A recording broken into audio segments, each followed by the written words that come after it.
তো সেই খবরটি নিয়ে এনসিপির যুগ্ম সদস্য সচিব মোহাম্মদ মিরাজ মিয়া একটি পোস্ট করেছেন। পোস্টে তিনি বলছেন, আদালত আবারও প্রমাণ করলো ক্ষমতা যার, আইন বিচার আদালত সবই তার। নেওয়ার সিদ্ধান্তটা নেবে দল, মানে হ্যাঁ দল যে সিদ্ধান্ত নেবে। দল থেকে কি ধরনের সিদ্ধান্ত আসতে পারে, কোনো আইডিয়া দিতে পারেন আমাদের? না, দলীয় সিদ্ধান্ত কি হবে এটা হয়তো আমরা আগামীকাল কিংবা দু একদিনের মধ্যে আমরা দলীয় সিদ্ধান্ত বুঝতে পারবো। সর্বোচ্চ ফোরাম থেকে এই সিদ্ধান্ত নির্ধারণ হবে, সেটা আগাম বার্তা দেওয়া সম্ভব নয়। আর সবচেয়ে বড় কথা হচ্ছে যে 2020 সালে যখন সিটি কর্পোরেশন নির্বাচন হয়েছে এবং সেই নির্বাচনের ফলাফলের বৈধতা নিয়ে কিন্তু চ্যালেঞ্জ করা হয়েছিল এবং ইশরাক হোসেন তিনি নিজেই কিন্তু বাদী হয়ে কিন্তু কোর্টে চ্যালেঞ্জ করে এবং রিট করে। তার পরিপ্রেক্ষিতে এই রায় এসেছে। এখন আপনি যে প্রশ্নটা মানে শিরোনামটা নির্ধারণ করলেন, ক্ষমতায় যার, এটা এনসিপির যুগ্ম সদস্য সচিব মোহাম্মদ মিরাজ মিয়া পোস্ট করেছেন। তিনি বলেছেন আদালত আবারও প্রমাণ করলো ক্ষমতা যার, আইন বিচার আদালত সবই তার। হ্যাঁ, এখন তো বিএনপি তো ক্ষমতায় নাই, এখন বিএনপি ক্ষমতা নাই। বিএনপি একটি রাজপথের পরীক্ষিত বিরোধী দল হিসেবে এতদিন মানে দায়িত্ব পালন করেছে। সেই জায়গা থেকে এখনো কিন্তু বিএনপি রাজপথে আছে জনগণের অধিকার পূর্ণ প্রতিষ্ঠার জন্য। তো সেই জায়গায় আপনি মানে এই রায়কে কেন্দ্র করে যে ক্ষমতা যার, আদালত, এগুলো এই প্রাসঙ্গিক বক্তব্য না আসার জন্য অনেক কিছু চিন্তা ভাবনা করে দায়িত্বশীল জায়গা থেকে কথা বলাটাই উচিত। কারণ এখন একটি অন্তর্বর্তীকালীন সরকার রাষ্ট্র পরিচালনা করছে এবং এখানে অনেক কিছু জবাবদিহিতার বিষয় আছে এবং যে রায়, যে রিট করা হয়েছিল, যার মানে ফলাফল, আদালতের রেজাল্ট আরও আগে আসা উচিত ছিল, সেটা এখন এসেছে। যদি একটি মানে আপনার স্বৈরাচার মুক্ত, ফ্যাসিবাদ মুক্ত বাংলাদেশ না হতো, তাহলে হয়তো ইশরাক হোসেন তার এই রিটের ফলাফল পেত না। তো সেই দিক থেকে আদালতের এই ভূমিকাকে আমি অ্যাপ্রিসিয়েট করি এবং পরবর্তীতে জনগণের রায়ে সে শপথ গ্রহণ করবে নাকি দলীয় সিদ্ধান্তে আদালতের রায়ে ভিত্তিতে শপথ গ্রহণ করবে, এটা দল নির্ধারণ করবে। এর বাইরে আমি আগাম কিছু বলতে যাচ্ছি না। জি, সায়েদ আব্দুল্লাহ, ইশরাককে মেয়র করায় এমপি পদ ফেরত চেয়েছেন হিরো আলম। এটা কোন প্রক্রিয়ায় হতে পারে বা আদৌ হতে পারে কিনা? আইনের ছাত্র আপনি যদি মানে আপনার কাছেই জানতে চাই এই ব্যাপারটা নিয়ে ফেসবুকে অনেক লেখালেখি দেখছিলাম। তবে ঘটনা কি, কোনো একটা ঘটনা ঘটার পরে আমরা অনেক ক্ষেত্রে ম্যাচ করে ফেলি অনেক জিনিস, কারণ যে স্ট্যাটাসের রেফারেন্স আপনি নিয়ে এসেছেন ওই জায়গাতেও সম্ভবত এই টাইপ কথাবার্তা বলা আছে। কিন্তু যিনি লিখেছেন উনি যদি একটু ভালো মতো ঘাটাঘাটি করেন, আমার দৃঢ় বিশ্বাস উনি বুঝতে পারবেন পার্লামেন্টে যদি না থাকে তারপরে আর হিরো আলম তো মেয়রাল যে ইলেকশন যেটার সাথে তুলনা করা হচ্ছে, এইটা কিন্তু আইনটা আলাদা, সিটি কর্পোরেশনের আইনটা আলাদা আর এমপি ইলেকশনের আইনটা পুরোপুরি আলাদা এবং পার্লামেন্ট নাই, পার্লামেন্ট অলরেডি ভেঙে দেওয়া হয়েছে। সো এই বাস্তবতায় হিরো আলম এসে ফেসবুকে কি বললো এবং সেটার প্রেক্ষিতে দুইটাকে লিঙ্ক করে দেওয়ার মিনিংটা হলো যারা এটা বলছেন তারা আইনটা জানেন না।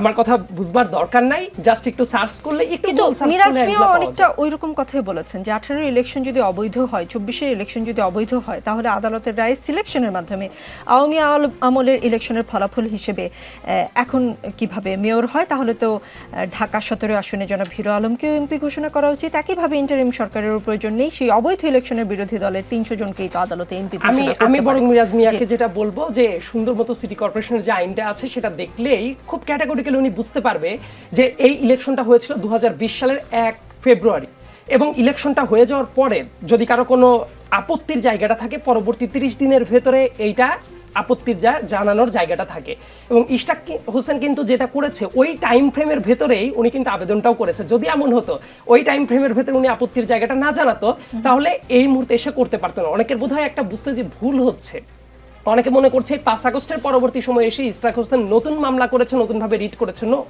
এইটা ওই যে পরবর্তী 30 দিনের যে টাইম ফ্রেম, ওই টাইম ফ্রেমের ভেতরেই কিন্তু মামলাটা করা ছিল। এবং ইন্টারেস্টিং একটা ব্যাপার আছে, এই যে যখনই আপত্তি জানানো হয় উনি কিন্তু 9 জনকে বিবাদী করেছিলেন, তার ভেতর প্রধান নির্বাচন কমিশনার তৎকালীন যে ছিলেন উনিও ছিলেন।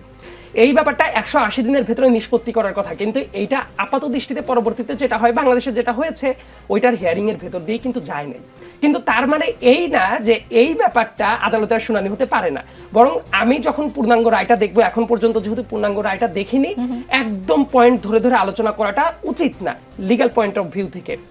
বাট আমার কাছে যেটা মনে হয় এই ডিসিশনে কিন্তু আরেকটা জিনিস সুস্পষ্ট হয়ে গেল, একটা পার্টকে কিন্তু মানুষ ইগনোর করে ফেলছে। ওই যে অবৈধ রেজিমের মেয়র হয়েছিল তাপস, তার প্রক্রিয়াটাও যে অবৈধ ছিল সেটাও কিন্তু এখন জুডিশিয়াল প্রসেসের মাধ্যমে প্রুভড একটা জিনিস হয়ে গেল। তো সেই খবরটি নিয়ে এনসিপির যুগ্ম সদস্য সচিব মোহাম্মদ মিরাজ মিয়া একটি পোস্ট করেছেন। পোস্টে তিনি বলছেন, আদালত আবারও প্রমাণ করলো ক্ষমতা যার, আইন বিচার আদালত সবই তার। ইশরাক কোন দলের সেটা গুরুত্বপূর্ণ নয়, গুরুত্বপূর্ণ হচ্ছে ইশরাককে মেয়র ঘোষণা দিয়ে 2018 ও 24-এর অবৈধ ইলেকশনগুলোকে সূক্ষ্মভাবে বৈধতা দেওয়া হলো। 18-এর ইলেকশন যদি অবৈধ হয়, 24-এর ইলেকশন যদি অবৈধ হয়, তাহলে আদালতের রায়ে সিলেকশনের মাধ্যমে আওয়ামী আমলের ইলেকশনের ফলাফল হিসেবে এখন কিভাবে মেয়র হয়? তাহলে তো ঢাকা 17 আসনে জনাব হিরো আলমকেও এমপি ঘোষণা দেওয়া উচিত। একইভাবে ইন্টারিম সরকারেরও প্রয়োজন নেই, সেই অবৈধ ইলেকশনের বিরোধী দলের 300 জনকেই তো আদালতে এমপি ঘোষণা করতে পারে। আমরা সাধারণ জনগণ আইন আদালত কম বুঝি, সেজন্যই ইশরাকরা বলে জীবন থাকতে স্থানীয় সরকার নির্বাচন নয়, কারণ ইশরাকরা জানে বিচারপতি তাদের, ক্ষমতা এখন তাদের, আদালতও তাদের। এভাবে মেয়র হতে পারলে জীবন দিয়ে তো স্থানীয় সরকার নির্বাচন ঠেকাবেই। এই সরকারও জনগণের সাথে তামাশা কম করলো না, জনসমর্থন ছিল, মানুষও চেয়েছিল স্থানীয় সরকার নির্বাচন হোক, স্থানীয় নির্বাচনগুলোর মাধ্যমে জনগণ ভোটমুখী হোক, নির্বাচন কমিশনের দক্ষতা যাচাই হোক, তারপর জাতীয় নির্বাচন হোক। সরকার জনগণকে পাত্তা না দিয়ে রাজনৈতিক দলের কাছে মাথা নত করলো। সারাদিন নির্বাচন করার লোকজনও দেখলাম আদালতের রায়কে স্বাগত জানাচ্ছে, নিজ দলের সুবিধা দেখে অবৈধ নির্বাচনেরও সুফল নিচ্ছে। আকবর হোসেন, তাহলে কি আদালত এখনো ক্ষমতা যার তার কিনা?